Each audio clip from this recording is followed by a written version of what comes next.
You know something? One of the things I love more than anything else in this world is the Carcharodon cacarius, the venerable great white shark. In a lot of ways, video games are the reflection of the real world, an artistic interpretation of our philosophies, passions, and phobias. Galiophobia, the fear of sharks, and thalassophobia, the fear of deep water, go hand in hand, and each are byproducts of the things that make us human beings, the combination of genes and culture, nature and nurture. So it's no surprise then that sharks would show up fairly consistently within video games, dating all the way back to the earliest eras of the artistic medium. You're watching Rayl Deal Games, and today, I'm taking a look at the ways in which sharks have been designed and implemented within the context of video games and how these design elements have evolved over time. Obviously, I'm not going to talk about literally every single game featuring a shark, but I will be looking at 13 games in this video dating from 1982 to 2020. The first game to have sharks prominently presented within its core design framework is Shark Shark on the Intellivision. In Shark Shark, the player plays what looks to be an angelfish, and they have to avoid being consumed by larger fish while growing via the consumption of smaller fish. Periodically, a large black fish, representing the shark of this game, swoops in, specifically on the hunt for smaller fish, including the player. The end goal of the game is for the player to grow large enough to feast upon the cartilage of the shadowy shark. The shark of this game is expectedly limited in its design and not accurate to what sharks literally are. However, it does a good job of matching the perceived idea of what sharks are as created by Jaws. The shark is something to be feared in this game, and as the player avoids them, there's tension created by the mere foreboding presence of the shark on the screen. Without it, there wouldn't be much of a game here, but the threatening shadow of death also gives the player a goal to shoot for, a final boss of sorts, long before that epithet would actually come to exist. Obviously, the Intellivision has several hardware limitations, so this general fishy framework designed for sharks would become more fleshed out in Jaws on the NES. This game, while ultimately repetitive, does an excellent job of sustaining suspense for an hour play session or so, and especially among the target audience of younger children, this particular game hones in on the terrestrial fear of being eaten by a shark. The way Bruce's boisterous dorsal fin follows the player when he's on the prowl is where most of this game derives its tension and suspense from. The thing Jaws on NES does poorly in terms of shark design is how Bruce himself wiggles his head back and forth.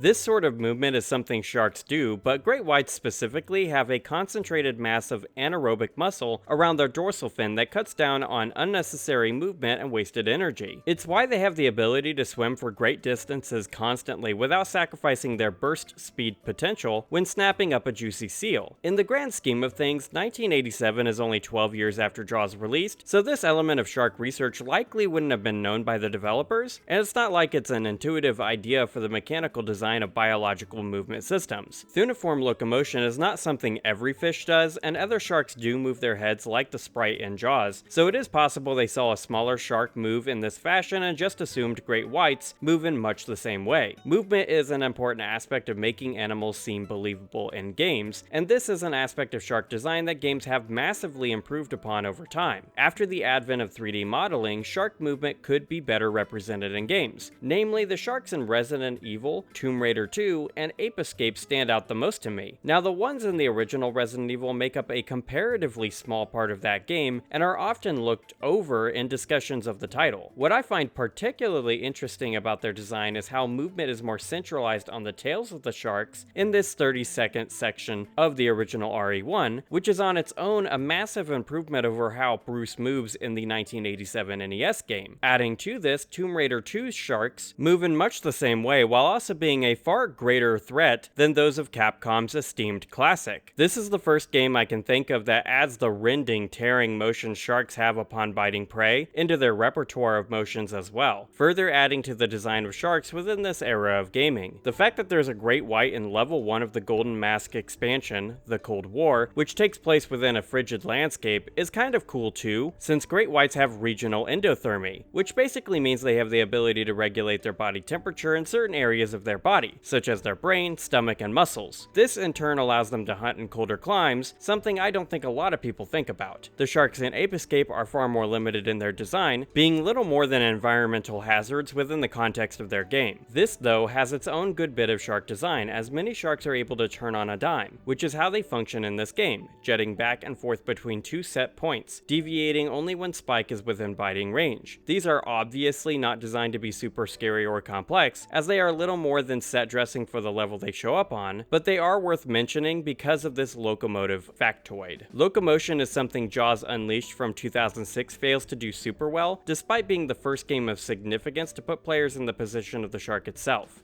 Most of this game does a good job at providing the player with a shark power fantasy, however there are issues with how movement works in this game. Early on in the title, the player is put up against an orca as a boss fight, and interestingly enough, the way of defeating this boss is to subject them to tonic immobility and attack them whilst they are in that stunned state. This is super ironic since orcas don't actually suffer from tonic immobility, or a brief period of paralysis certain animals suffer upon being flipped upside down. Do you all know what animal does suffer from tonic immobility? Yeah, you may have guessed it given that leading question, great white sharks. Orcas have been observed using this element of great white evolutionary design against them, flipping them over like a Krabby Patty and snacking on their fat-rich livers. So even though this creates a good game experience, it's not a particularly accurate representation of how a showdown between these two animals would go, even if the great white were an oversized and extremely aggressive anomaly like the fictional Bruce. In 2020, Maneater would expand on the gameplay systems present in Jaws Unleashed, but they moved much more in a unrealistic direction for the sharks, which is perfectly fine and fun. It just makes comparing Maneater's shark mechanics to Jaws Unleashed and other games in this video not particularly fair. Maneater isn't trying to make realistic shark movement and biology a core part of its design, like these other games clearly are trying to do. Hunting down the nameless NPCs in Jaws Unleashed is a good bit of fun, but hunting down real human players is always going to be better, and it wouldn't be until 2014 that gamers would be able to do just that with the release of Depth.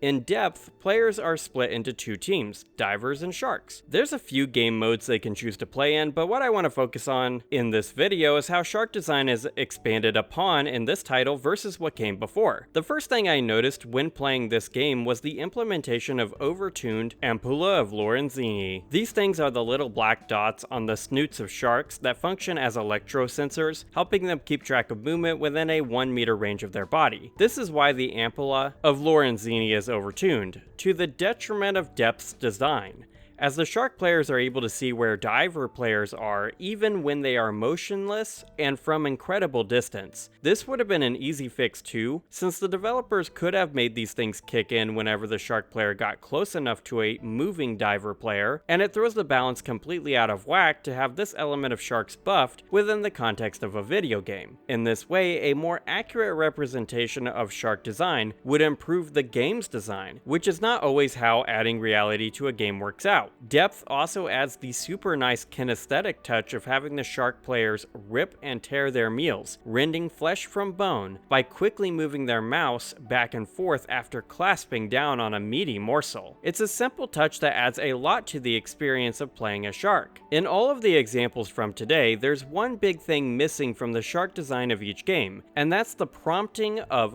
thalassophobia within the player. This is something that Death in the Water from 2019 manages to hit better than most other games, including others made by the same developer, Lighthouse Games Studio. It's not that Death in the Water 2 or Shark Attack Deathmatch 2 are bad games or anything like that, it's just that Death in the Water hits this perfect middle ground between lighting, sound, and the sharks themselves to trigger thalassophobia. Turning around to see rows of razor-sharp teeth sets the player on edge, and I found myself constantly looking behind for threats more in Death in the Water than any other title in this entire video. Lighthouse Games Studio is one that I hope pushes their shark design further, because they pull off shark movement mechanics far better than any other game I've discussed in this video. I'm not a marine biologist, so there very well could be something I've overlooked, but I actually have no critiques to make in terms of how they've managed to represent sharks within a video game context, beyond the low-hanging fruit of them not being the eating monsters they've been often portrayed as. The thalassophobia present in their work is far better than what exists in Raft or Grand Theft Auto 5 with their sharks, especially especially since the sharks in those games are little more than death zones, used to keep the player within a set defined play space. Death in the Water 2 shows off even better movement for every oceanic critter within and makes me hopeful that these guys can create a true shark horror game experience in the future. It'd be sick to have some sort of great white shark survival horror experience on the market. Despite being an obvious W, this sort of game is actually pretty challenging to design around, since it requires a developer to contrive all sorts of reasons for a player to be in a dangerous situation with a shark for a sustained period of time. Death in the Water 2 is a nice step in the right direction for this type of game design, though, and makes Lighthouse Game Studio worth watching in my opinion. And that's my Shark Week video for this year. What do you all think about the way sharks are designed in video games? What's your favorite shark in a video game? Let's discuss all things sharks and video games in the comments below, and while you're down there, smash that like button, subscribe, and ring the notification bell. I make new gaming videos every single Wednesday and Friday, and you may like my other and future work. And hey, if one of the videos on the screen catches your fancy, check it out. Regardless of what you choose to do, thank you for keeping it real with Rayl Deal Games. Have an awesome Shark Week, my friend.